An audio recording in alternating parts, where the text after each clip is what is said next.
Welcome to our continuing series, Interviews with Aurovilians, and our next session with B. Welcome, B. Namaste. Thank you. All right, namaste.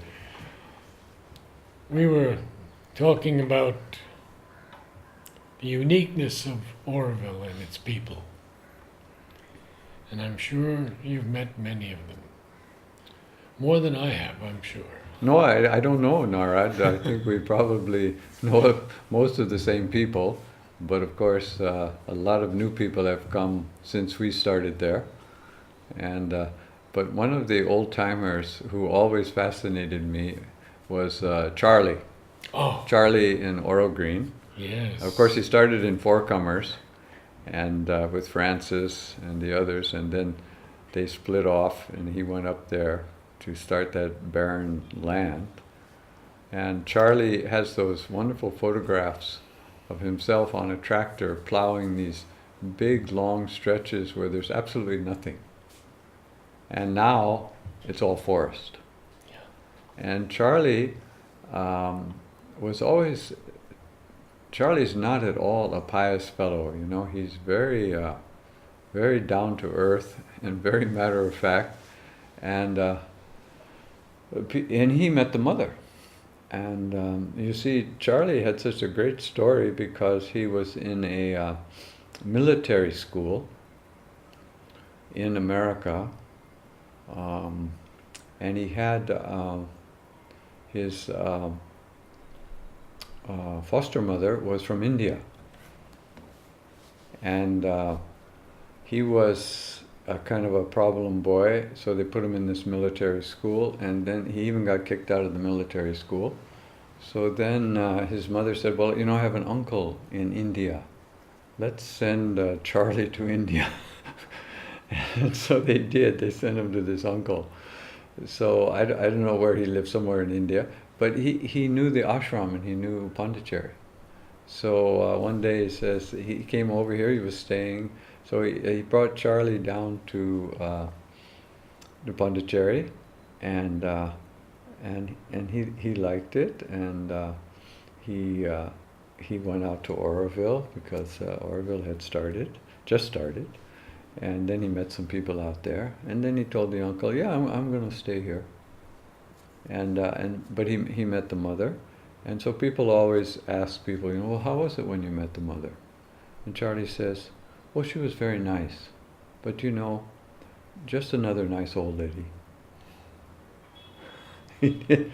But you see, what I don't know if he saw it or he can't express it, but of course it totally changed his life. Absolutely. Because there was never a more dedicated person than Charlie, who would get up at 4 in the morning and start milking the cows, come in the evening at 5 o'clock and milk the cows every single day, never go anywhere, live very simply, work all day long, unbelievably dedicated, and also very, very knowledgeable. You know, he was a high school dropout, he educated himself, and then he did all that farm work, and figured out, he brought grapefruits to Auroville, all kinds of experiments he made. He did wonderful things, and then the tragedy hit when the electricity thing crashed. Yes. So he couldn't get electricity for his deep bore well without paying such exorbitant amounts of money. So he had to abandon the farm, more or less. So. But he supplied us with so much in those early days of Auroville. So much. So much food, milk and fruits. Yeah. All kinds. I remember lemons, of course. Yeah. Eggs too. He had the huge chicken thing there. And then what he did, which I thought was incredibly surprising, he reinvented himself as a computer expert on Mac computers. On Mac computers. And I've been there with him, and he's upgraded my Macs for me. And you know, he would never take any money. No. He would say, I'm doing this for Auroville. Of course. He just surprising. and there he is, still going strong. You know, it's amazing. And then, of course, Susie came and helped him. Mm-hmm. Susie came to the ashram, and she was out there in Lake Estate in the dairy there, coming out from the ashram, and he was over there looking at the cows because he was, you know, doing his dairy, and he saw this Susie there. He said to her, "Why, you shouldn't be working over here, you know, in the ashram. You should come over to Oroville. You come over. We have plenty of cows over. You come over and work in Oroville." And she did. And of course, she's still there too. So that was pretty amazing how he did those things. And still, every Sunday night, they have a potluck in Oro Green, and anybody can come. And Charlie's there, Susie's there. Susie makes a cake every Sunday in a little tin box that was made in Oreca. You know, you put it on the gas stove. It acts as an oven. So she makes those little cake every time, and it's so nice to go over there from time to time. And then you have this second generation who goes there, Satyavan and Nicole, Jack and Mary Alexander's son, Satyavan. You know, he came back to settle in Oroville with his wife, Nicole, and they have 2 children. And they're very connected to Charlie and Susie, and they go very often. Usually when I go there, they're there. So we have the very family, intergenerational thing. And the other person who comes is Johnny from Fertile, because Johnny has a potluck every Sunday at lunch. And what's left over from that potluck, he brings to the evening potluck. And if he has some leftover from his cows, some milk or cheese, he makes a cheesecake. So he usually brings over a cheesecake that he makes, and bread. He also makes bread over in Fertile. And then he comes over with the whole gang, with Orogena, and Jan comes and goes from Australia. Jan, you know, of course, was there in the early years. Oh, we and knew her very well. Yeah.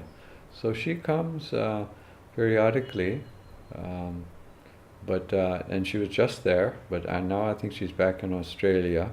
He told me she had some property near Sydney, like 40 acres, and there's a little cabin there.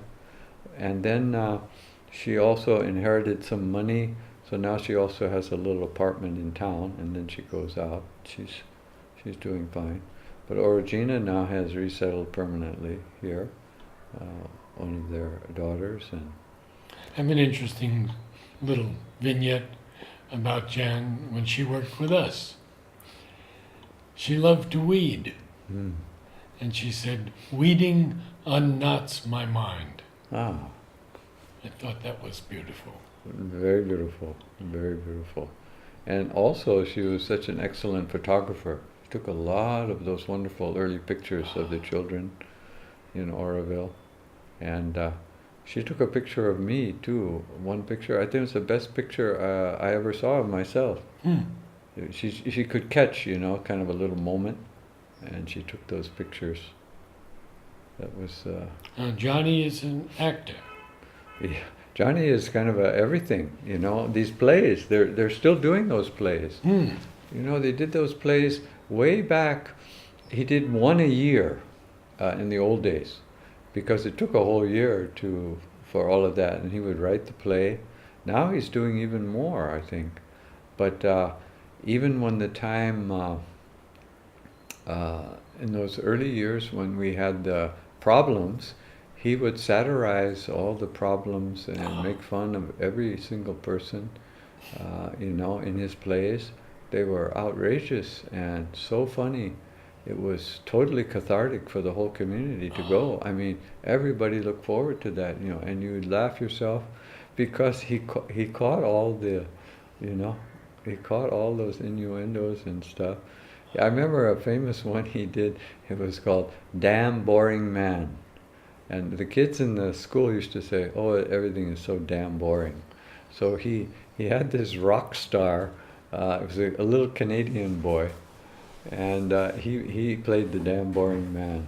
So the damn boring man had all these songs, of course, about school and all of that. That was priceless. I mean, I still remember that was, that's 35 years ago or something. I don't know.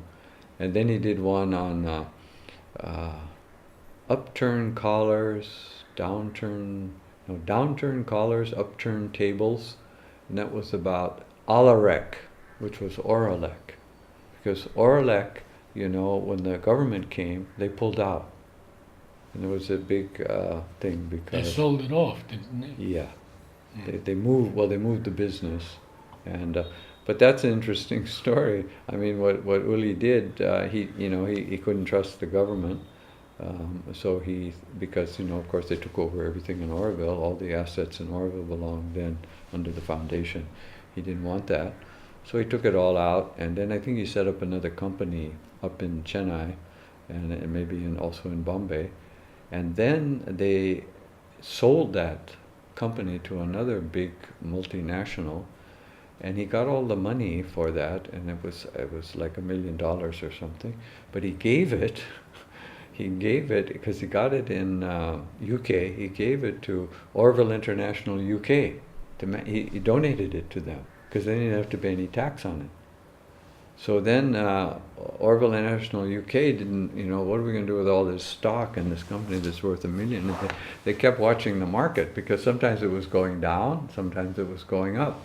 So they were waiting to a point when if they could just sell it, at a reasonable price, and at one point it reached a reasonable price. They sold it all. They gave all the money to Orville. So there was that big influx of money that came from. So actually, that asset of Oroville, came back. And then of course Uli was back in good graces after he did that gesture. And so now he's very active in the finance committees and all these things, for the last. I heard it was much more than 1 million. Well, it could be. And he gave $250,000 to Shally to build future school. Really? Yes. I didn't know those things. Yeah, she told me this. Wow. He was he made it possible. Wow. The high school. That is, see, we don't know these stories until we share them. Yeah. Exactly. Everybody has a different part of it. Yeah, that's wonderful. So many of those things. Yeah, there was, I heard a story of a woman that nobody liked very much in Oroville. She was walking on the roads and not so friendly. She would go around, but she was kind of helping people. And then suddenly she died. And she left all this money to Oroville, And then everybody thought very highly of her. So you never know what is really happening here.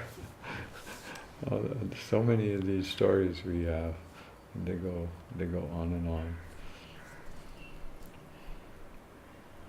Yeah, how things come up, how buildings get started, or how units get started, how schools get started. It's nice to know that about Future School and these kindergartens, all of these things. Yeah, people get together and just do things too. I remember this AHA kindergarten. There was Manu, was an architect. He's there in International House, the one who started Sacred Groves. So his daughter needed a school, and there were a couple of other families. So he just designed this little school, and somebody had some money, a little bit of money, and then they tried to think of a name.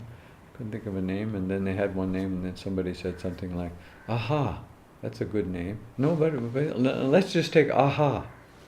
So the school is called AHA Kindergarten, and it's going today, And the little girl who it started for, she's 12 now. She's grown up, and all these generations of children have gone to that school, just on a little initiative like that. Starts right up. Maybe you could tell us a little bit about the bakeries of Oroville and Larry the present bakery, because Larry was a wonderful guy. Yeah. He built that a 12-petaled pond in the nursery in the back. That was so beautiful. It's still there today. It's so pretty. Yeah. You remember it? We had a water lily in each one. Yeah, In yeah, each section. yeah, yeah, yeah. He built that, and yet he was the baker. Yeah. No, he was the baker, and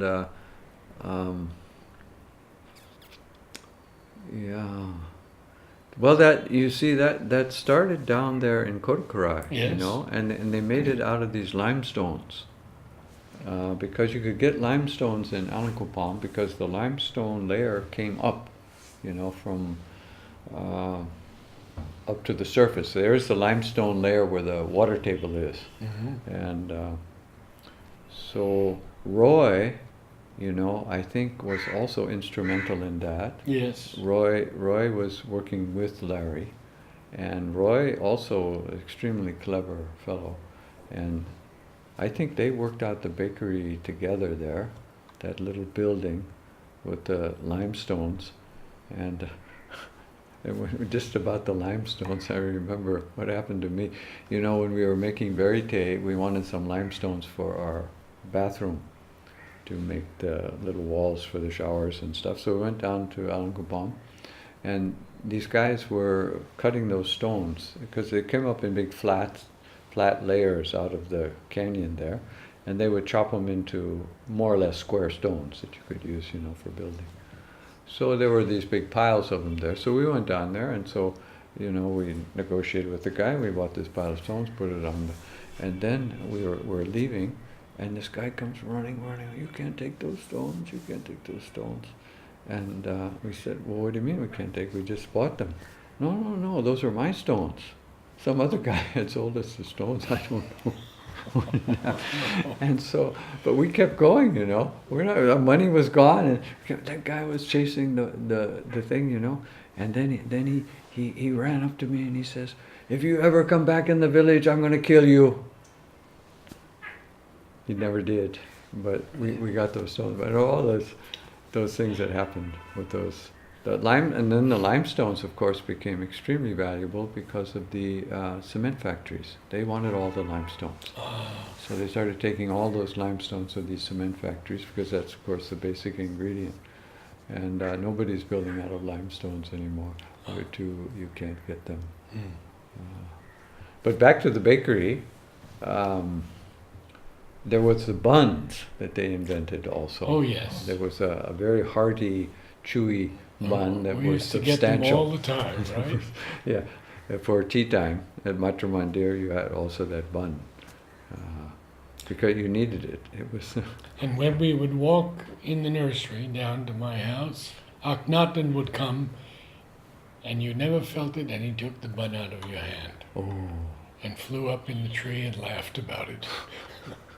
He would take Shali's cap off also, and then drop it eventually after he had his fun. Yeah, these things. I mean, when you speak of those ponds in the nursery, we had this, those open ponds, and then I think it was maybe it was Mary Helen who got the koi. Remember, she got the koi to put in. It was so beautiful. But then all these kingfishers from all over Tamil Nadu came to look at those koi, and they're all up there on the wire, and each koi cost, I don't know, $30 or 300 rupees or something, and choom, they're eating koi like mad. And then we kept putting more in, and then we decided, okay, now what we'll do is we'll put a net over there. We had this black nylon net. Yes. So we put the net over there so that the birds couldn't get the thing. But then what happened, in the night, all the snakes got tangled up in, because the snakes came at night to eat the frogs. Right. So they're swimming around in there, and so they're going in and out, and so then in the morning we came, and here's this tangle of about 8 snakes, Oh my God. all like this, cobras, rat snakes, everything together. And so then we had to very carefully take that thing off and unwind all those snakes. But the cobras were the most cooperative. They were the gentlest and the shyest, Oh, and you could get them out of those nets, and then they would all go off. So that failed. So then we didn't put the net anymore, and the koi, no more koi. But those things, I don't know. This story is a little risque. Maybe I don't know. I can tell it maybe. I'm not very discreet, but we were skinny dipping in the pond there. hmm. So we have those big ponds, you know. And in summer we were, you know, Oh, that was the place. overheated. You know, we Yeah. had to go there. So we were all there, you know, and Diane was there with her kids, and Judith, and several of. We were all in that big tank. We were all swimming around, and then Lunora, she did this thing. She comes running over and she grabs my penis. And she says, "I've got his penis, I've got his penis." She's screaming, you know. Everybody, some people were freaking out, some people were laughing like mad. But she kept pulling on it, and her mother was, "Let it go, let it go." But of course, as she pulled on it, you know what happens, a penis, when you pull on it, it gets bigger, you know. So it's getting bigger in her hand, you know. But fortunately, she didn't seem to notice. And finally, she let go. And then everybody... And then she ran off and did different. She was about 6 years old, but that made our day. That was one of the most exciting moments I remember. There was a Swiss girl and her two daughters. Very blonde girl. Lise. I don't remember her. Oh, she used to come all the time to the pond with the kids. Oh, No, it was the place to cool off. It oh, was- because you had to cool off. I had to get even now I got one of those big plastic barrels in the back, and I just climb into that barrel because next month it's going to be 40, and you climb in and then I wrote on the barrel, "Chill out." Somebody took a photo of me, and then they put it on the Oronet in the barrel. But yeah, the heat, dealing with the heat. There was another pond, you know what we did at Matramandir? After the monsoon, we had an incredible monsoon. It was one of the biggest ever. And the whole inside of the Matramandir flooded, the whole pit flooded. And as the days went on, up until February, of course the water was still leaking in from the sides, you know, and the water totally cleared up. All the mud settled, it was like a little lake. And then they were very concerned about the foundations of Matramandir. Is all this water, are they going to float, or is it going to bubble up? Is the Matramandir going to, you know, tilt in the mud and all? But for us, it was so much fun because you could jump from the floor all the way down through the hole in the middle, you know, into the lake. And we had scaffolding also up the side, so you could dive off the scaffolding into this lake. That was the best. That was the best monsoon ever. And now, because we have the water catchment ponds that Kirit made in the international zone, we have one in the back of our place that's protected. So people are not, because the other ones, people are peeing in and pooping in and throwing garbage. But the one behind our place is inside the fence. So there we swim. Every year we swim. And it's so nice. But this year we didn't have that much rain. So, but someday I think they're talking about building another swimming pool in Oroville, because in the hot season it really helps. Yeah. Francis has a swimming pool now. You know, Oh, really? a long lap pool, and it's so scheduled out.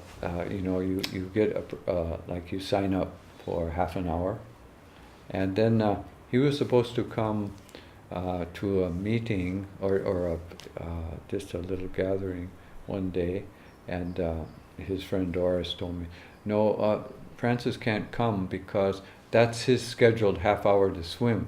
Even though he's running the whole thing and made the pool, he's only got his one slot, so if there's any meeting or any other thing, he still goes and swims." Then we have the one other pool, you know, in New Creation, that big pool that Leela is taking care of. Do you remember Krishna Tiwari? Oh, Krishna Tiwari. Yeah, I was very close to him.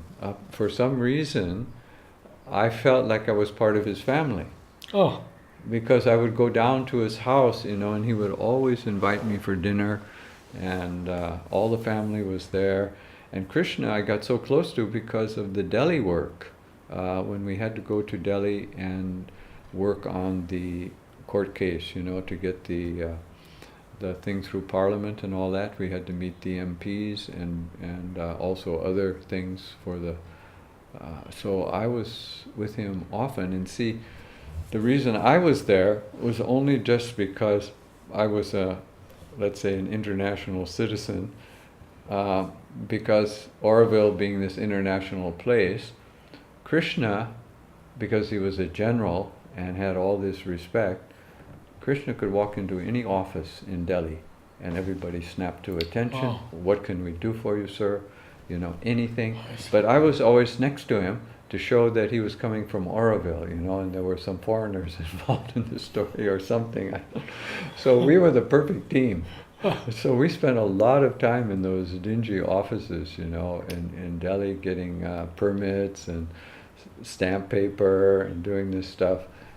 But he was so efficient and so on time and so tireless.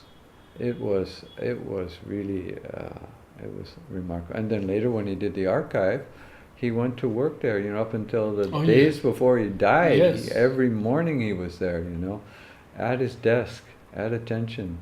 And he, just unbelievable what he did.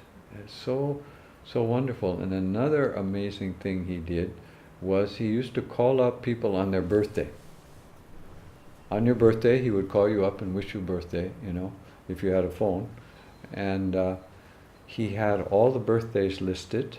And so he would call me, and he called everybody on their birthday, but he called very early in the morning. He always called at about 7 in the morning to people's birthday.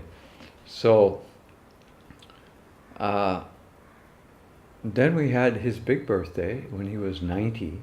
We had a wonderful birthday celebration. We used the Tibetan pavilion. We invited all of Oroville. It was a beautiful moment. And he came and he said some very nice things. It was perfect. And then I don't remember exact what age he died. It was a few years later when he died. But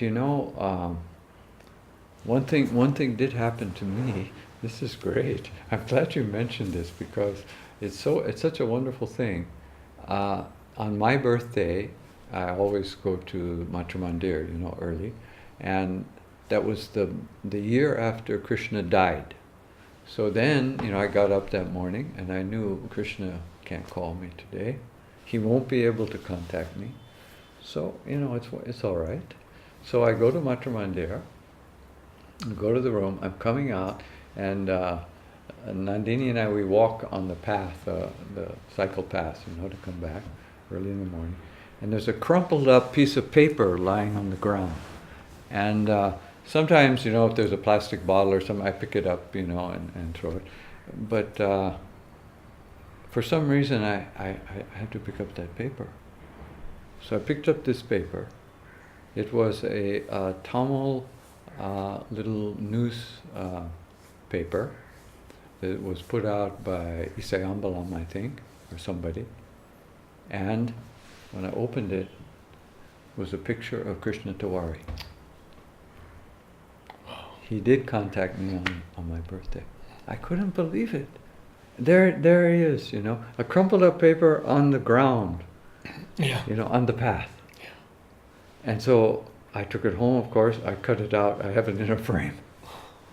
And it was a very nice sketch. It was, a monochrome print of him, very, very clear and very nice. And the whole thing was written in Tamil around that picture, and it was about his, passing and all of that.